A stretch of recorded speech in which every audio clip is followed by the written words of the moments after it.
So imagine this. You have like 1,000 friends right in your pocket. You've got this constant stream of messages just lighting up your screen all day. Right, nonstop. Yeah, nonstop. And yet sitting on your couch right now, you might feel completely and utterly adrift. I mean, why does having the entire human race at our fingertips make us feel so incredibly alone? It's definitely a paradox. It is. It's this highly relatable modern paradox. You Yeah. can be sitting in a crowded room surrounded by overlapping conversations and laughter, and right in the middle of all that humanity, you feel this overwhelming, quiet sense of emptiness. Oh, absolutely. I mean, I'm thrilled to be here for this deep dive because this is really the defining contradiction of our modern era. We've engineered, well, an entire society around the appearance of connection. Yeah, the appearance being the key word there. Exactly. But biologically and, psychologically, we are completely starved for the actual experience of it. Which is a massive shift from how we usually think about being alone. I'm your host, by the way, ready to jump right in. And I'm the resident expert on the psychology side of things. Happy to be back. Awesome. So if we are so hyper-connected, why is the end result emptiness? Yeah. That's really the core of what we're unpacking today. We've got an incredible stack of interconnected materials for this deep dive. We really do. Some fantastic texts. Yeah, we're pulling from the architecture of solitude. Solitude is a doorway, and the symmetry of self and society. Yeah. So our mission today is to untangle a really crucial distinction, the difference between being lonely and just being alone. Because they're not the same thing at all. Not at all. We're going to explore the underlying mechanisms of why a simple, quiet room makes us literally squirm in our seats. And, how reclaiming intentional time by yourself can actually become your greatest source of strength. So, okay, let's unpack this. Let's do it. Before we can really understand the power of solitude, we have to deconstruct the feeling we usually confuse it with, which is loneliness. If loneliness isn't just about, physical isolation, what is actually happening in our brains when we feel it? Well, the psychology behind this starts by dismantling the whole idea of a head count. Loneliness has very little to do with your physical proximity to other humans. Right, it's not just about who's in the room. No, not at all. It's an emotional and mental disconnection. And the research we are looking at points out that this disconnection operates on 3 distinct levels. Okay, 3 levels. What's the first one? The first layer is what we call emotional loneliness. This is, it's the absence of deep, intimate understanding. So you might have people all around you, but you feel like nobody truly sees you, They don't comprehend your internal world. Oh, wow. Which perfectly explains why you can have 100 acquaintances in your phone, but literally no one you feel comfortable calling at 2 a.m. when you're having a crisis. Yes. It's a gap in depth, not Yes, volume. precisely. You nailed it. Now, the second level shifts from the intimate to the collective. So this is social loneliness. Social loneliness, okay. Right. It's the lack of belonging to a wider tribe or community. You can think of it as that feeling of, being on the outside looking in. Like you're at a party, but you're not really at the party. Exactly. Even if you were standing right in the middle of a group, literally participating in the conversation, your brain is sending you signals that you just do not fundamentally fit in with these people. That's a heavy feeling. And the third level seems to go even deeper than our relationships with other people, right? It really does. The third level is existential loneliness. This is a profound disconnection from life itself. Oh, man. Yeah, it's this quiet, pervasive questioning of your purpose, your meaning, and your place in the universe. Okay, that just sounds incredibly abstract. I mean, how does that actually show up in daily life for someone? Well, let's ground it in a real scenario. Existential loneliness is that feeling when you finally get the promotion you've been working years for. Okay, you get the promotion. Right, and you're at the celebration dinner, you are surrounded by cheering friends, everyone is raising a glass to you, and suddenly... You feel terrible. Yes. This quiet dread creeps in as you look around and think, wait, is this all there is? Wow. It's the sudden realization that external validation isn't answering your internal search for meaning. And modern environments, especially digital ones, seem almost perfectly designed to amplify all 3 of those layers. Oh, absolutely. Because you open social media, and it creates this very convincing illusion of closeness. You see a coworker's breakfast, your cousin's vacation, a stranger's new dog. Right, constant updates. Yeah, and your brain temporarily processes that as shared life, but it's quietly reinforcing comparison and distance. It's like drinking salt water when you're incredibly thirsty. Ooh, that is a brilliant way to frame it. Empty emotional calories. Yeah. It looks like what you need. It triggers your stomach's fullness sensors, but it leaves your physical body entirely malnourished. Hitting like on a photo triggers a tiny social dopamine hit, but it leaves your psyche entirely starved of the vulnerability required for actual human connection. And eventually you look around and ask, is something wrong with me? Right, and what's fascinating here is that the texts are very explicit on this point. Loneliness is not a personal failure. It's not. No, it's not a character flaw at all. When you start asking, is something wrong with me? You are fundamentally misinterpreting the biological signal. Okay, so what is the signal then? Loneliness is an evolutionary alarm bell. It's just your inner world asking for more realness and depth. It is literally a call for genuine presence. Interesting. Yeah. So once you stop viewing it as a verdict on your social worth and start viewing it as a diagnostic tool, the feeling itself changes. It's just a message from your nervous system saying, hey, we need something deeper here. So, okay, if loneliness is our brain signal that we need authentic connection, why do we actively avoid the one place we can start building a connection with ourselves? Because it's uncomfortable. Right. I mean, why does simply sitting in a quiet room feel so deeply physically uncomfortable? For a lot of people, taking away their phone and leaving them alone in silence is like borderline torture. It feels like torture because silence removes the daily scaffolding we rely on to avoid ourselves. Scaffolding, I like that. Yeah, the concept explored in Solitude as a doorway makes a really crucial point. Silence itself is completely neutral. It isn't harmful. Right. But when the constant auditory and visual input stops, everything you have been gradually pushing aside over the last week, month, or year begins to rise to the surface. Okay, so what exactly is bubbling up when the music stops and the screen goes dark? Unresolved psychological tension. Oof. Yeah, when you are constantly busy, your brain is in a state of reaction. You're answering emails, navigating traffic, holding conversations. So putting out fires? Exactly. You never fully process your emotional responses to those events. So when the noise stops, the brain finally says, okay, we have downtime. Let's process that weird comment your boss made yesterday. Or like, let's finally look at these quiet questions about your career direction that you've been avoiding. Exactly. We live in a culture that equates productivity with value and busyness with progress. In that environment, stillness literally feels unsafe to our nervous systems. Okay, I have to push back a little here, though. Go for it. Isn't it just human nature to hate being bored? I mean, how do we know this discomfort is actually unresolved emotional tension and not just our brains begging for a dopamine hit from a screen? Yeah. Like, we are biologically wired to seek novelty. Oh, the brain absolutely wants novelty and dopamine, that's true. But we have to look at why it needs that hit so desperately in that exact moment. Okay, why? The urge to check a phone, that frantic reaching for a screen the second you are bored, is a conditioned reflex. You are trying to escape the unfamiliarity of your own unguarded mind. Wow. The discomfort is your mind seeking relief from the raw, unedited version of your thoughts. The authors define this initial discomfort not as a problem, but as the doorway. The doorway, meaning like it's a transition point. Precisely.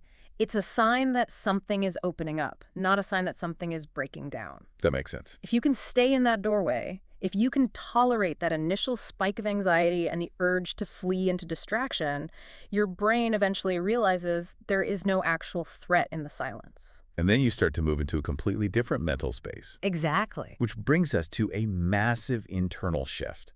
Because once we recognize that doorway of discomfort, how do we step through it without feeling completely trapped? The research reveals this requires a total redefinition of how we view our time alone. It really does. We have to understand the mechanical difference between isolation and solitude. The psychological distinction between the two is just profound, and it really comes down to autonomy. Autonomy, right? Yeah. Isolation is imposed upon you. It's heavy, it's restrictive, and it inherently creates resistance because it feels like connection has been taken away from you against your will. Solitude, on the other hand, is chosen. It's intentional. It's a gentle, deliberate turning inward. Isolation is escaping the world, but solitude is stepping out of the noise long enough to hear your own baseline frequency again. So it sounds like the difference between being locked in a room against your will versus intentionally closing your bedroom door at the end of a long day just to get some peace. That's a perfect analogy. Because in both scenarios, physically you are just a human alone in a room, but the internal neurochemical experience is radically different because one involves a loss of control and the other is an assertion of a boundary. Exactly. And if we connect this to the bigger picture, historically, solitude wasn't a luxury or a rare event that required intense focus. Right, it was just life. It was a natural, unavoidable part of daily life. People walked from one village to another without earbuds. They worked with their hands in the fields or workshops in relative silence. Just them and their thoughts. Yeah, there was actual physical space between moments of stimulation. The brain had built-in periods to consolidate memory and process emotion. Today, the second there is a gap like waiting in line for coffee or sitting at a red light, it's immediately occupied by screens. So making this shift really means changing how you perceive those gaps. Yes, you have to fundamentally restructure how you view time alone. You transition from seeing it as a gap to fill with content to seeing it as a space to enter. A space to enter. Right. Returning to silence isn't a step backward into boredom. It's a return to a version of yourself that is not constantly being influenced, advertised to, or emotionally manipulated by the outside world. Okay, here's where it gets really interesting. Because if we manage to endure that initial squirmy discomfort in the doorway, and we reframe our perceptions so we're choosing solitude rather than feeling trapped in isolation. Which is hard to do. Super hard. But if we do it, what is the actual reward? What does this architecture of solitude actually build for you? The texts lay out some incredibly tangible neurocognitive benefits. Oh, it goes far beyond just feeling a bit more relaxed. Good, because I need more than that to sit still. Right. Well, the first structural benefit is mental clarity. When your mind isn't constantly processing new external input, your brain activates the default mode network. Ah, the DMN. Yes. This is the neurological state where thoughts settle, patterns are recognized, and your brain naturally connects disparate pieces of information. Decisions become less frantic, and deliberate reflection replaces knee-jerk reaction. Which naturally leads to the second benefit, right? Emotional balance. Yes, because you are finally giving yourself the processing power to actually feel what is going on. You start to recognize your own emotional triggers and energy drains in real time. Exactly. Rather than blindly suppressing them until you snap at someone over something totally trivial, you are mapping your internal territory. And as you map that territory, you unlock the third benefit, which is a massive surge in creativity. Yes, because creativity cannot fully exist in constant noise. It needs a vacuum. Insight and solutions form without force when you just let the mind wander. Right. If you're constantly consuming other people's ideas, you literally leave no cognitive room to generate your own. Precisely. And this leads to the fourth, and perhaps most profound benefit, self-trust. Now wait, I want to pause on self-trust. Because how exactly does self-trust magically build just by sitting alone? It's a great question. Because aren't we just marinating in our own doubts? Yeah. Like if I'm sitting alone in a room and I'm stressed about a major life choice, say a career change, doesn't being alone just make me obsess over it more? How does silence cure insecurity? That is the ultimate fear, isn't it? That if you sit alone with your doubt, you're just going to drown in your own echo chamber. Yeah, exactly. But the psychological mechanism here is actually quite elegant. When you sit with that doubt without immediately seeking external validation to fix it. Like without texting 5 friends to ask what they think. Right, without Googling the answer, without drowning the anxiety in a podcast, you are forced to stay with the raw feeling. You are sitting in the fire. You are. But when you do that and you realize the fire doesn't actually burn you, the doubt naturally begins to quiet down. Oh, wow. You stop second-guessing every step because you're training your nervous system to tolerate uncertainty. You learn that you can survive your own anxiety without needing an external pacifier. That is huge. It is. By not fleeing from the doubt, true internal confidence emerges. Ultimately, solitude shifts from something you merely tolerate to a foundational place you actively return to for a reset. It allows you to show up to the world, as the text beautifully puts it, already whole. Showing up already whole. That completely flips the script on how we usually interact with people. I mean, we usually show up hoping they will make us feel whole. Exactly. We use them to fill the gap. But practically speaking, how does someone actually do this? The benefits sound life-changing, but how do you incorporate this into a modern, chaotic life with a job, kids, and a million responsibilities? Right. Nobody has time for a month off. Exactly. Huh. Do you have to book a week-long silent retreat in the mountains to achieve this level of clarity? Not at all. In fact, the texts heavily emphasize that cultivating solitude does not require drastic theatrical changes. It requires willingness and consistency over intensity. Consistency over intensity. I like that. It's about small, repeatable moments. The goal is to gradually desensitize your brain to the absence of constant input.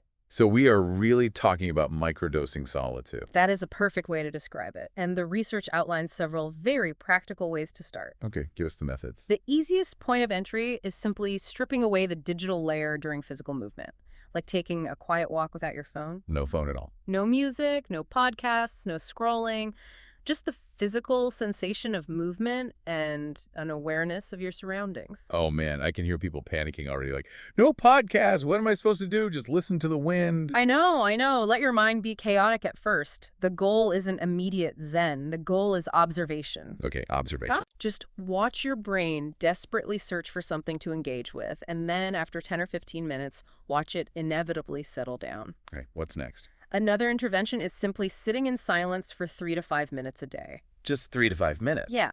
You don't need a perfect meditation cushion or a lit candle. You just sit in a chair and let your thoughts exist without needing to control them, judge them, or drown them out. Which leads to another method the materials bring up, which I found totally fascinating, unfiltered journaling. Yes. The key word there is unfiltered. Right. This isn't about writing a beautifully crafted memoir for someone else to read. Yeah. It's writing honestly, repetitively, even unclearly, with absolutely no audience in mind. The mechanism behind why this works is incredible. When you write completely unfiltered, you actually bypass the brain's prefrontal cortex, right? Exactly. That's the inner editor that usually sanitizes your thoughts to make them socially acceptable. So by getting your raw, ugly, or confusing thoughts out of your head and seeing them physically written on paper, you create a psychological distance. Yes, you separate yourself from the thought. Which immediately reduces the emotional power that thought has over you. It creates a tangible map of your inner world. And the final method is arguably the most accessible, creating mindful routines out of things you already do. Oh, nice. So no new tasks. Right. Yeah. You don't need to add a new task to your day. You just change the execution. Like drinking your morning coffee or tea without simultaneously reading the news. Or like preparing a meal slowly, focusing entirely on the sensory experience of chopping vegetables or smelling spices, rather than having a YouTube video playing on the counter. Exactly. So what does this all mean for you listening right now? It means it's not about training for a mental marathon. It's about doing just 2 or 3 mental push-ups while your morning coffee is brewing. Perfectly said. You don't need to monkify your life. You just need to build a tolerance for your own company in the margins of your day. Because consistency creates familiarity, and familiarity creates comfort. Once your brain recognizes that your own presence is a safe, familiar environment, it stops being a chore and becomes a refuge. Okay, let's pivot to the final piece of the puzzle, because we don't live in a vacuum. We live in a society. We do indeed. The source, the symmetry of self and society, dives deep into how this newfound skill fits back into the real world. And now that we've built this wonderful, grounded ability to be alone, how do we ensure our new love for solitude doesn't turn into, like, permanent hibernation? It's a real risk. Is there a danger here? I mean, can you get too good at being alone to the point where the messy reality of other people just feels like an unnecessary burden?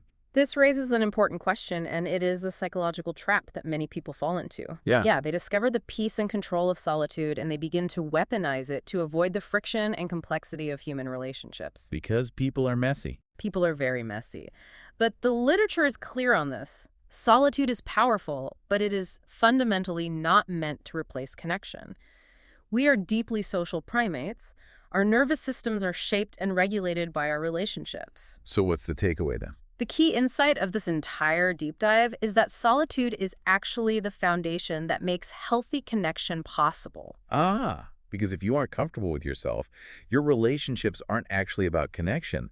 They are about codependency. Exactly. You are basically using other people to fill a void or manage your anxiety. Exactly the distinction we need to make. The text refers to achieving a living balance. A living balance. Right. This means developing the self-awareness to notice when solitude is actively nourishing you versus when it is quietly turning into withdrawal from the world. That's a fine line. It is. And conversely, noticing when connection with others is enriching your life versus when it has just become noise or a frantic distraction to avoid sitting alone with your thoughts. So the ultimate goal isn't to become a lone wolf who doesn't need anyone. Not at all. The goal is to shift from codependency to interdependence. Yeah. You choose your relationships based on alignment, shared values, and mutual respect, rather than clinging to anyone who will have you out of a frantic fear of being alone. Right. You stop looking for someone to complete you, And you start looking for people to share a life that already feels complete. True psychological well-being is the relationship between those two states. You absolutely need time alone to understand yourself, to process your experiences, and to recharge. Hmm. And you equally need time with others to show that understanding, to be challenged, and to experience belonging. One without the other just creates a deep imbalance. So it is a constant, gentle shifting of weight. Sometimes you need to retreat to the quiet to recalibrate and figure out what you are truly feeling. Yes. And sometimes you need the messy, loud, unpredictable, beautiful reality of other people to pull you out of your own head and remind you that you are part of a much larger web of humanity. And when you finally master that balance, loneliness loses its grip on you. It really stops defining your choices. You might still feel lonely sometimes. I mean, it's a natural, unavoidable human experience, but it no longer terrifies you. It doesn't send you spiraling. Exactly, because you know you always have somewhere incredibly safe to return to. Yourself. Let's bring this journey full circle for everyone listening. The next time you find yourself sitting in that crowded room or scrolling mindlessly on your couch, and that familiar, uncomfortable pang of emptiness hits, remember that it is just a signal. Just a signal. That discomfort in the silence is not a flaw in your character. It is simply a doorway. Your brain is asking you to process the noise. True solitude isn't an escape from the world. It is a daily, gentle practice of returning to yourself. Beautifully said. The peace and validation you are desperately searching for out there in the digital noise isn't something you need to chase. It was waiting for you in the quiet all along. And once you stop running from the quiet, you realize your own presence is the most solid ground you will ever stand on. Which leaves us with a pretty wild concept to ponder as we wrap up. If the quality of our connection with others is entirely built on the foundation of our connection with ourselves, well, what happens when two people who have completely mastered their own solitude finally meet? Oh, that's interesting. When neither person needs the other to fill a void, manage their anxiety, or provide their identity, does a completely different, unprecedented type of human relationship become possible? I love that.